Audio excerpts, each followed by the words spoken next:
think one thing a nation must do at the end of a war, it must, one, welcome their veterans home, and two, memorialize and honor their sacrifice.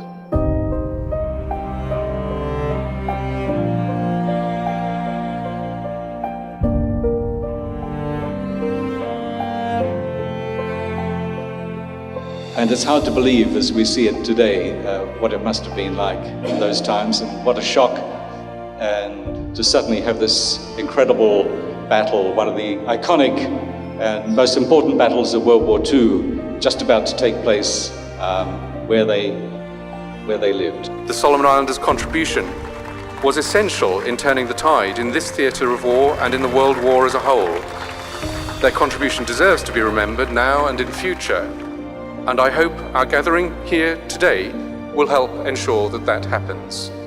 I feel proud to Mr. what I'm achieving, time during World War II.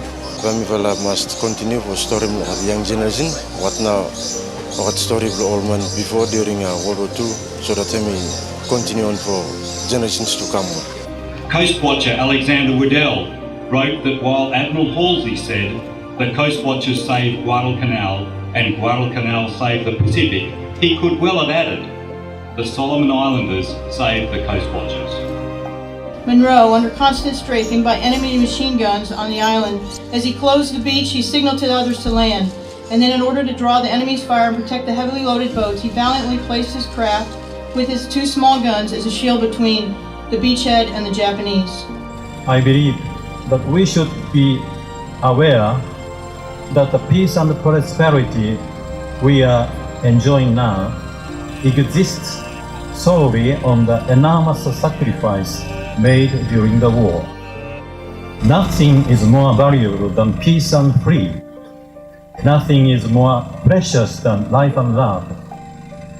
Let us swear our determination for making a better world of peace, unity, and friendship toward the future. And to commemorate 75 years of peace, unity and friendship, it is my pleasure to formally announce that Bloody Ridge has been declared Bloody Ridge National Park. The declaration, of course, was formally made by the Minister of Culture and Tourism and has been formalized accordingly. It is our hope that all future anniversaries will be celebrated on this location.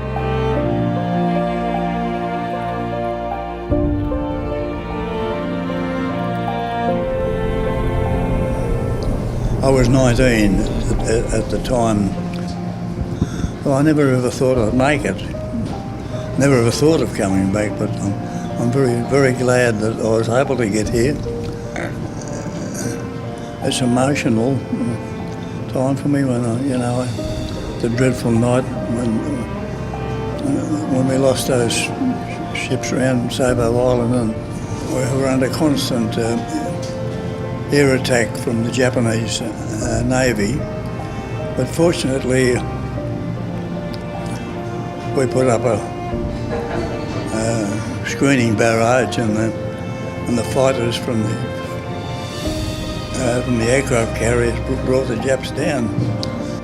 I held that New Testament in my special drawer at home for 60 years. My grandmother gave it to me when I was 8. It was carried in the breast pocket in battle by George Bodman, and just to experience the emotion that the Marine Corps felt towards this sort of memento, this thing that they consider pretty well a sacred object. It's been absolutely wonderful. I will never forget it. Our history, our legacy is part of who we are today. We have to remember the past to learn to be better for the future.